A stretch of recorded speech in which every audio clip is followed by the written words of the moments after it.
Bienvenue dans cette nouvelle vidéo, une vidéo où je vais vous raconter 3 histoires qui se déroulent en France. J'espère que ça vous plaira, si c'est le cas comme d'habitude, je vous laisse mettre un j'aime et vous abonner à la chaîne. Vous pouvez aussi me suivre sur Instagram pour me partager une histoire qui vous est arrivée. Akan TV, c'est là-bas que ça se passe. Si vous êtes prêts, moi aussi, et on est parti pour voir ces histoires ensemble.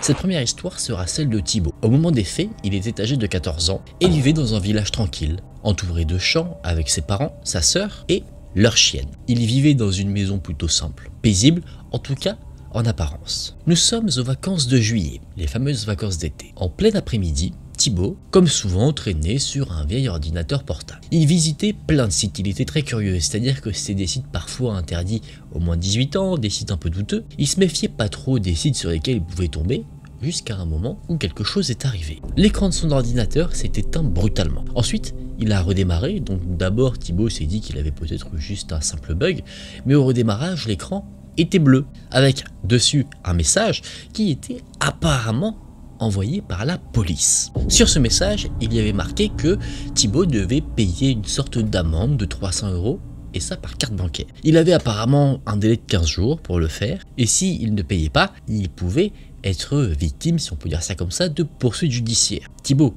à 14 ans, il est complètement paniqué en voyant ça, donc il cherche à redémarrer son ordi, encore et encore, mais il a toujours ce fameux message. Il flippe complètement, il veut pas finir en prison, il pleure, donc il part chercher son père pour lui expliquer ce qu'il s'est passé. Son père accourt avec sa mère, il constate effectivement qu'il y a ce message bizarre, mais il se doute aussi qu'il y a quelque chose d'étrange, que jamais il faudrait payer une amende comme ça directement sur un ordi. Le père avait un frère qui était un peu calé en informatique, donc il a été appelé, l'oncle est venu, il a dit « t'inquiète pas, c'est un virus », il a réinitialisé l'ordinateur, et ensuite le message n'est plus réapparu. Pour Thibaut, ça lui a servi de leçon, mais c'était surtout la fin de l'histoire. Mais visiblement, ce n'était pas le cas. 2 semaines plus tard, un samedi, en plein après-midi, le soleil brillait dans le ciel. Toutes les fenêtres, les portes étaient grandes ouvertes pour faire un peu courant d'air, rafraîchir un peu la maison. La chienne jouait dehors. Thibaut était tout seul avec sa sœur, sa mère était au travail, son père lui devait aller au village chez l'opticien, et il en avait pour à peu près une trentaine de minutes. Donc Thibaut est chez lui tranquillement, il passe le temps et c'est là que le téléphone fixe de la maison se met à sonner. Généralement Thibaut il aime pas trop répondre au téléphone, mais là, sachant qu'il est tout seul, eh bien il s'y colle. De l'autre côté, il y a une femme, une voix assez froide, assez dure, et cette femme parle du fameux message que Thibaut avait vu sur son PC. Le fameux message de la police visiblement. La femme dit que l'amende n'a pas été payée, qu'il va y avoir des poursuites. Et Thibaut ne sait pas trop quoi dire, il a une petite goutte de sueur qui coule, et l'appel est conclu par la femme qui dit « Ne bougez pas, on arrive ». Pendant toute cette discussion, Thibaut n'a jamais communiqué son adresse. Donc après l'appel, il était pétrifié. Mais rapidement, l'instinct prend le dessus. Il file à l'extérieur pour récupérer sa chienne qui jouait tranquillement. Il la fait rentrer, il crie à sa sœur de fermer toutes les issues. Elle comprenait pas ce qui se passait, elle était âgée que de 9 ans, mais en voyant son frère plutôt paniqué, elle s'est exécutée. Concrètement, en 2 minutes, la maison était devenue un bunker. J'exagère le trait, mais c'est pour que vous compreniez que tout avait été fermé. Thibaut stresse, mais d'un autre côté, il se dit que peut-être il a exagéré la chose, qu'il s'est enflammé un peu pour rien. Il se posait une question, est-ce qu'il doit appeler son père ou pas? Pour le moment, il est encore hésitant sur tout ce qu'il se passe. Mais c'est alors qu'il est en train de réfléchir que quelqu'un sonne. Et ça sonne. Encore et encore. La chienne se met à aboyer. Thibaut arrive à la calmer et il dit à sa sœur de ne pas faire de bruit. Il n'y avait aucun moyen de voir qui sonnait à la porte sans soi-même se faire remarquer. C'est-à-dire qu'il fallait soit sortir, soit ouvrir un volet. Il n'y avait pas de Judas sur la porte. Thibaut prend sa sœur, sa chienne, ils vont dans une chambre et se cachent sous le lit. Thibaut, dans le silence, entend d'autres bruits venant de l'extérieur, des bruits de pas sur les cailloux qui font le tour de la maison. Il sent sa gorge se nouer, sa sœur, elle, qui voit son frère paniquer, mais elle qui ne comprend rien, commence à pleurer. Ils sont cachés sous le lit, tétanisés, le téléphone fixe est à l'autre bout de la maison, donc pour appeler le père, c'est compliqué, et c'est là que quelqu'un frappe sur les volets et crie « Ouvrez, ouvrez-nous » Et d'un coup, plus rien. Les bruits de pas sur les graviers reprennent mais s'éloignent, et d'un coup, le silence. Thibaut précise que toute cette situation-là s'est passée seulement 10 minutes après l'appel avec la femme étrange. Thibaut a dit à sa sœur d'attendre encore un peu, quelques temps, et ensuite, une fois que vraiment le calme était bien revenu depuis quelques instants, là il est parti chercher le téléphone pour appeler son père. Il a tout raconté, en larmes, son père a voulu le rassurer, et le papa a ensuite appelé la voisine pour qu'elle vienne voir si tout va bien. Le but c'était de voir s'il fallait appeler la police ou pas. Elle est venue, elle a fait le tour, elle a vu personne, à part une chose. Elle a vu que le petit portail menant à la maison était grand ouvert, alors que le père, lui, l'avait bel et bien fermé avant de partir pour son rendez-vous.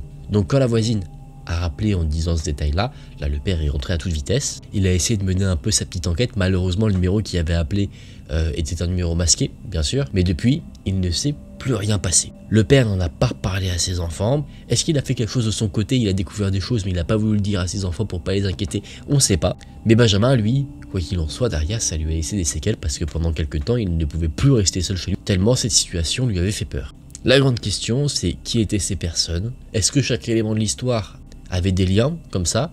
Est-ce que Thibaut sur son ordi a eu un virus? Est-ce qu'il a rentré quelques informations comme son adresse sur un site où il n'aurait pas dû le mettre? En fait on ne sait pas trop dire qu'est-ce qui est la vérité. Ça se trouve la personne qui a toqué chez lui c'est quelqu'un qui n'a rien à voir avec toute l'histoire du piratage etc. C'est un mystère, mais le seul point dont on peut se réjouir dans cette histoire c'est que finalement Thibaut et sa sœur n'ont pas été victimes à part d'une grosse peur de quoi que ce soit d'autre.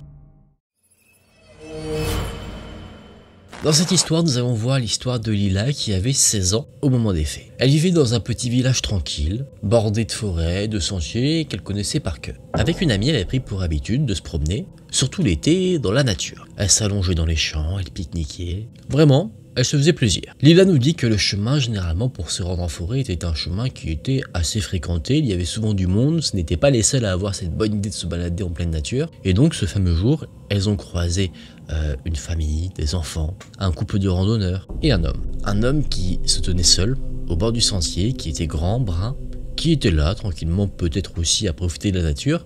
Quoi qu'il en soit, il était en train de manger une poire qu'il découpait avec un couteau suisse. Les filles ont commencé à arpenter le chemin et elles sont forcément passées du coup devant ce mec. Et quand elles sont passées devant lui, le mec s'est arrêté de faire ce qu'il faisait, il les a regardées et il leur a dit faites attention, j'ai vu un homme plus loin qui avait un couteau. Bah tout de suite forcément pour Lila, ça installe un léger froid bien qu'on était en été. Cet homme n'avait pas l'air très rassurant, donc en fait elle ne savait même pas si elle devait le croire ou pas. Donc un peu mal à l'aise, elle dit merci pour l'info et avec son amie elle continue de partir faire sa balade. Le temps passe un petit peu, on est maintenant un peu avant 11 h. Les deux filles font une petite pause, Lila regarde un peu autour d'elle et c'est là qu'elle voit, alors qu'elle observait les alentours, une silhouette qui se déplace rapidement dans les buissons. Concrètement, elle a aperçu quelqu'un courir, et c'est pas quelque chose qui l'alarme à ce moment-là, parce que dans cette fameuse forêt, sur les chemins, c'est pas inhabituel qu'il y ait des personnes qui fassent leur sport, donc pourquoi s'inquiéter? Vers à peu près 11 h 15, là les deux filles atteignent une clairière, un endroit plutôt joli, très calme, et les filles décident donc de se poser ici pour faire leur fameux pique-nique. Elles mangent tranquillement, et vers 12h30, Lila a un petit problème, enfin un problème non vu que c'est la nature, c'est qu'elle a envie de faire pipi. Donc elle va un peu plus loin derrière un arbre, elle commence à faire ce qu'elle a envie de faire, elle est accroupie, concentrée, et là par réflexe elle lève un peu la tête, et elle se retrouve face au même mec qui était en train de manger sa poire là, qui lui avait prévenu qu'il y avait un autre gars. Peut-être que ce qu'il voulait dire de base c'est que le mec chelou avec le couteau, c'était lui-même. Bref, ce mec est là, à quelques mètres d'elle, il l'observe. Lila, elle crie d'un coup, hein, forcément, quelqu'un t'observe en train de pisser, c'est pas la situation la plus joyeuse du monde. Et d'ailleurs, à ce moment-là, Lila, elle est dans un instant de haute vulnérabilité. Elle a le pantalon au niveau des chevilles, ce mec-là, s'il veut abuser d'elle, il peut. Mais bizarrement, et heureusement, ce mec se retourne et il se barre. Et il part en courant. Lila va donc rejoindre son ami, en pleurs, extrêmement choquée. Donc là, pour elle, c'est sûr, la balade c'est fini. L'heure est venue de rentrer à la maison, donc en faisant extrêmement attention, elles font le chemin retour. Au fur et à mesure de la marche, maintenant que Lila était avec son ami, c'était plus vraiment la peur qui dominait, mais surtout la rage et la colère. Les deux filles sont donc sur leur chemin pour rentrer à la maison, elles recroisent le vieil homme qui l'a surpris en train de faire pipi, et elle décide de le suivre un peu, à bonne distance quand même. Et à un moment donné, l'homme remarque que les filles sont en train de le suivre, donc il se retourne et avec un petit sourire, il dit « Ah, vous seriez des victimes parfaites pour l'homme de la forêt. » Bizarre. Les filles décident de le suivre, pensant que lui est en train de quitter la forêt également, sauf que non, à un moment donné, il prend une sorte de virage sur un petit sentier qui mène vers une sorte de maison. Et là, l'homme dit « Non, vous ne rentrez pas chez moi parce que si vous rentrez chez moi, il nous tuera tous. » C'est très extrême comme manière de dissuader quelqu'un de ne pas rentrer chez lui. Lila est un peu sous le choc, donc elle se demande ce qu'il se passe. Et c'est là que le vieil homme va comme regarder par-dessus l'épaule de Lila et de sa copine. Ça se sentait qu'il la regardait pas elle, mais qu'il regardait plus loin. Donc les filles se sont tournées et elles ont vu un type qu'elles n'avaient jamais vu auparavant. L'homme les regardait, il ne bougeait pas, donc Lila en a profité tout de suite pour appeler son père et lui dire « Papa, viens me chercher maintenant ». Et ensuite les filles ont commencé à courir à pleine vitesse. Là, le type qui était derrière s'est aussi mis à courir. Il a couru aussi vite qu'il le pouvait. Heureusement, les filles avaient déjà une certaine distance vis-à-vis de lui, donc elles ont pu sortir de la forêt assez rapidement, rentrer dans la voiture du père, et avant de rentrer dans le véhicule, elles ont entendu un cri venant de la forêt. Pour elles, c'est sûr, ce cri, c'était cet homme qui n'avait pas réussi à les attraper. Lila a tout raconté à son papa. Le papa, bien sûr énervé, a décidé d'appeler la police. Une enquête a été lancée, une fouille de la forêt, et il se trouve que le mec qui a couru après Lila et sa pote était connu et était arrêté. C'était quelqu'un qui avait déjà été arrêté pour des situations d'abus sur des jeunes filles, âgées entre 13 et 25 ans, donc l'âge qu'avaient Lila et sa pote. Et le vieil homme, en fait, qui avait pu parler un peu avec Lila, c'était le père de ce type. Est-ce que l'homme de la forêt, comme il était appelé par son père, a été arrêté ou pas? Ça, Lila n'en sait rien. Elle n'a pas cherché non plus à se renseigner plus que ça, vu à quel point cette histoire l'a marqué. Mais quoi qu'il en soit, les balades en forêt comme elle l'a fait, ça a été terminé pendant quelques temps, ce qui se comprend complètement.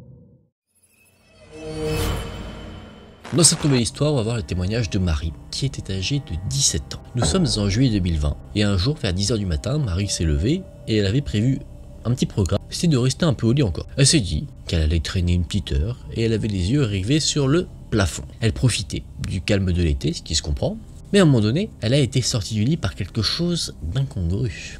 Cette chose, c'est qu'elle avait envie d'aller aux toilettes. Donc, encore un peu à moitié endormie, elle a traîné des pieds pour sortir du lit. Elle est allée vers les toilettes et c'est là qu'elle s'est rendue compte de quelque chose. La porte des toilettes était fermée, mais la lumière était éteinte. Et le truc, c'est que cette porte ne se verrouillait que de l'intérieur. Donc, tout de suite, elle se dit qu'il y a potentiellement un membre de sa famille qui est en train d'utiliser les toilettes. Elle vivait avec son père et ses deux petits frères, donc elle lance naturellement à c'est qui est aux toilettes, et personne n'a répondu. Il n'y a eu qu'un silence, donc elle a répété sa question, et encore une fois, pas de réponse.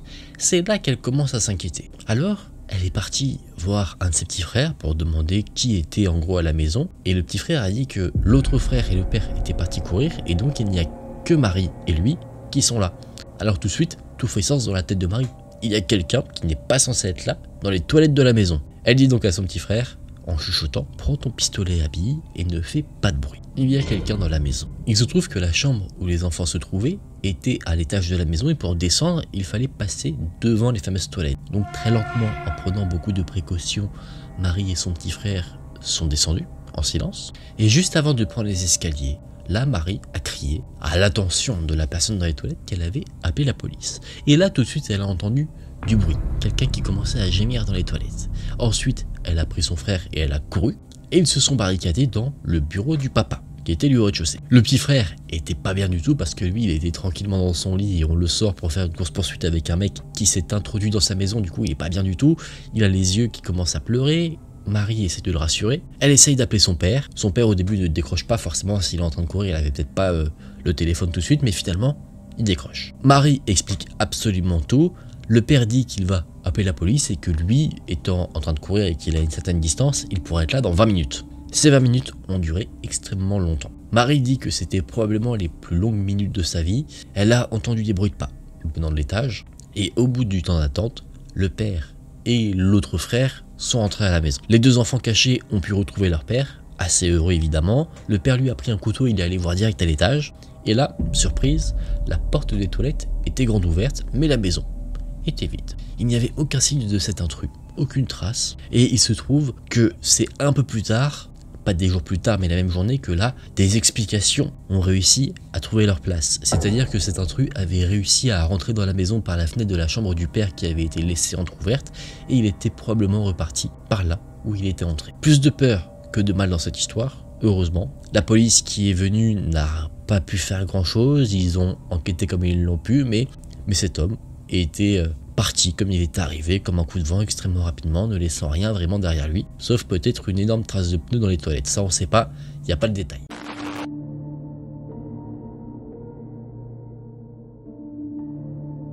Mesdames et messieurs, on a fini pour ces petites histoires. J'espère que ça vous a plu. Si cette vidéo vous a intéressé, qu'elle vous a fait passer un bon petit moment, n'hésitez pas à mettre un j'aime et à vous abonner à la chaîne. Vous pouvez aussi me suivre sur Instagram AkenTV qui s'affiche juste ici. Cette vidéo est une petite vidéo d'horreur légère après les dernières beaucoup plus lourdes qu'on a eues. C'était pour décompresser un petit peu. J'espère que ça vous aura fait du bien. Nous on se dit à très vite dans une prochaine vidéo. Prenez soin de vous, c'était Aken. Salut!